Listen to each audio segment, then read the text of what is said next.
Salut, je suis Stéphane Fautine et dans cette nouvelle vidéo, n'est-ce pas, je vous parlerai de deux choses à faire au préalable avant d'investir dans la pisciculture.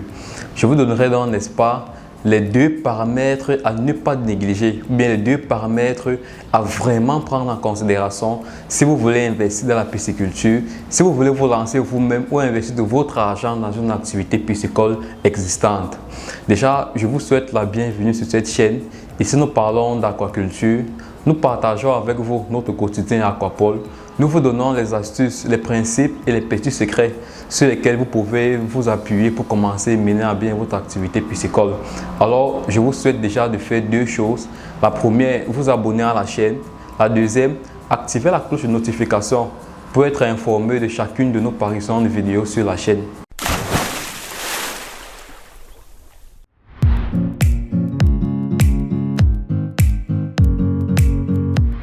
Alors, parlant, n'est-ce pas, de deux choses à faire au préalable avant d'investir dans la pisciculture. Un grand penseur disait encore, si j'avais 6 heures de temps pour abattre un arbre, je prendrais 4 heures pour aiguiser ma hache. N'est-ce pas, en écoutant cette situation, n'est-ce pas, moi je vois par là la formation, je vois de la préparation. Je vois quelqu'un qui ne se précipite pas à aller vers ses objectifs, mais je vois quelqu'un qui s'assoit et qui se pose des questions, qui essaie de définir une stratégie de fonctionnement. Alors, pour revenir dans, n'est-ce pas, aux deux préalables, ou bien aux deux choses à faire au préalable avant d'investir dans la pisciculture, la première chose à faire, c'est la formation. Récemment, il y a un monsieur qui m'a écrit, qui m'a contacté en me faisant comprendre qu'il a vu une des vidéos sur YouTube et en écoutant, il s'est rendu compte qu'il y a beaucoup de paramètres qu'il ne connaissait pas en pisciculture.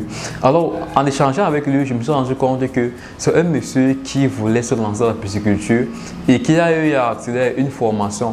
Sauf que la formation était la formation de 3 jours et en ligne en pisciculture. Alors, en échangeant avec lui, j'ai essayé de lui faire comprendre que la pisciculture était, ou bien que la pisciculture était un domaine comme les autres domaines et qu'il est carrément impossible de le maîtriser en 3 jours. Non seulement en 3 jours, mais aussi en une formation qui ne se fait même pas en présentiel. Donc, la première chose à faire, n'est-ce pas, étant de se former. Quand je parle de formation, je parle d'une formation solide pour ne serait-ce qu'avoir les éléments de base, les connaissances de base dans le domaine de la pisciculture.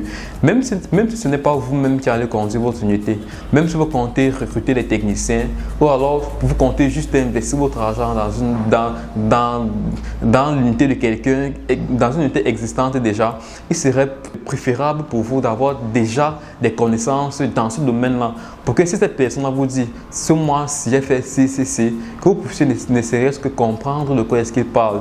Et s'il est en train de s'égarer du sujet, que vous puissiez le ramener. C'est aussi la raison pour laquelle à Aquapole, nous avons décidé de lancer les formations modulaires d'1 mois à la ferme.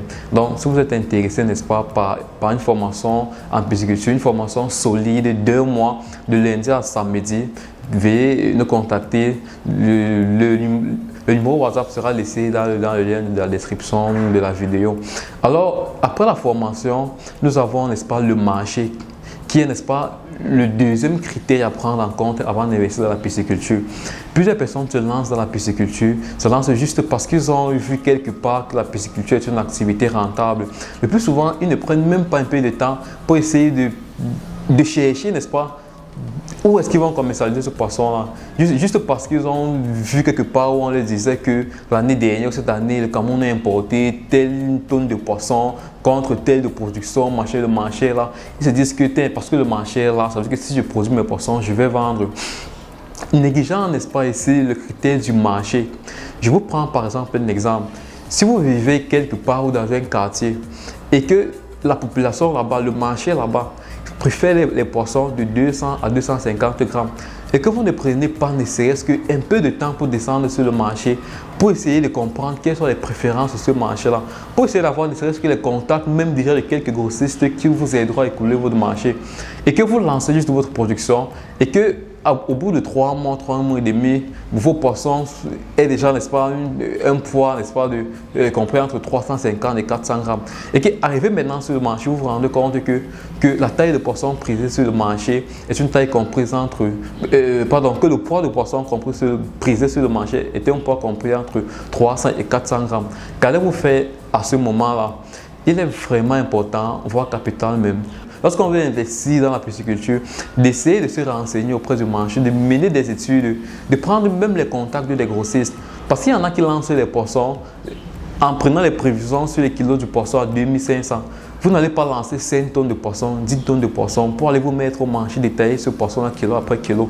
Vous allez forcément avoir besoin de bosser avec les grossistes qui, eux, ne prendront pas votre poisson à 2500. Donc, si vous n'avez pas déjà les prix sur le marché, si vous n'avez pas déjà les prix de ces grossistes-là, il sera vraiment difficile pour vous de commercialiser votre poisson. Voilà, n'est-ce pas, les 2 points que j'ai voulu partager avec vous aujourd'hui. Toujours est-il que je t'invite déjà à me dire en commentaire à quel niveau est-ce que tu rencontres des difficultés avec ton idée piscicole, que ce soit la rédaction de ton business plan, que ce soit au niveau, n'est-ce pas, du montage, d'installation de tes barres, du suivi de ta ferme. Je t'invite à nous contacter via le petit numéro WhatsApp qui sera laissé dans la barre de description. Je te dis merci et à très bientôt pour une nouvelle vidéo.